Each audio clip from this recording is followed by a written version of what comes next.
নামে যদি আদালত থেকে সমন আসে তাহলে আপনি কি জানেন সেটা কি অর্থ বোঝায়? যদি আপনি সেটা না নেন বা ইচ্ছাকৃতভাবে এড়িয়ে যান তাহলে কি হবে? আবার আদালত যদি ভুল ঠিকানায় সমন পাঠায় তাহলে আদালত কি করবে? আজকের ভিডিওতে আমরা আলোচনা করব সমন কাকে বলে, সমন কত প্রকার, কিভাবে সমন পাঠানো হয় এবং ভুল ঠিকানা ও সমন প্রত্যাখ্যান করলে কি হবে, সবকিছু আজকে আমরা সহজ ভাষায় আলোচনার চেষ্টা করব। প্রথমে আমরা জেনে নিই সমন কি। সমন হলো আদালতের একটি আইনি নির্দেশ বা চিঠি যার মাধ্যমে কোনো ব্যক্তি বা পক্ষকে আদালতে হাজির হতে বলা হয়। এটি আদালতের প্রাথমিক এক নোটিশ যাতে সংশ্লিষ্ট ব্যক্তি জানতে পারেন যে তার বিরুদ্ধে একটি মামলা চলছে। সমনের উদ্দেশ্য কি? সমনের উদ্দেশ্য হচ্ছে পক্ষকে মামলার বিষয়ে অবহিত করা, আদালতে হাজির হওয়ার জন্য নির্দেশ দেওয়া, প্রয়োজনীয় নথিপত্র বা সাক্ষ্য দিতে বলা। আর সমনের আইনগত ভিত্তি কি চলেন আমরা একটু জেনে নিই। আইন দেওয়ানি কার্যবিধি সিপিসি ধারা 5 ধারা এবং নিয়ম সম্পর্কে বলা রয়েছে। ফৌজদারি কার্যবিধি সিআরপিসি সেকশন 61 থেকে 69 পর্যন্ত সমনের ধারা এবং নিয়ম সম্পর্কে বলা হয়েছে। সমনের প্রকার কত প্রকার এবং সমনের প্রকারভেদ টাইপস অফ সমন সম্পর্কে আমরা এখন একটু জেনে নিই। সাধারণ সমন, সাধারণভাবে যে সমনগুলো উপস্থিতির জন্য পাঠানো হয় সেটাই হচ্ছে সাধারণ সমন। সাক্ষ্য সমন, সাক্ষীকে আদালতে সাক্ষ্য দিতে ডাকার জন্য যে সমন পাঠানো হয় সেটাকে সাক্ষ্য সমন বলা হয়। নথিপত্র সহ হাজিরার সমন,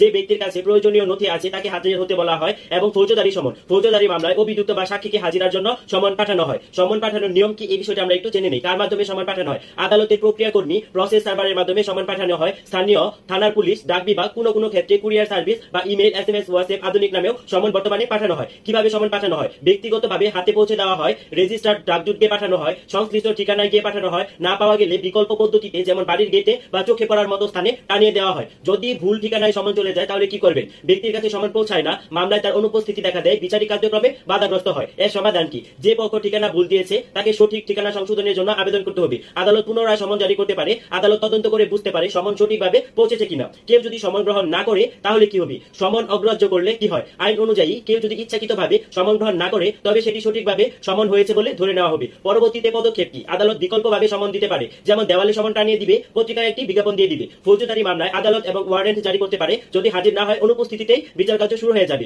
সমন একটি গুরুত্বপূর্ণ আইনি প্রক্রিয়া যা আদালতের কার্যক্রম সুষ্ঠু করার জন্য অপরিহার্য। কেউ সমন গ্রহণ না করলে বা ভুল ঠিকানা গেলে আদালতের বিশেষ ক্ষমতা রয়েছে বিষয়টি সমাধান করার। তাই সমন পেলে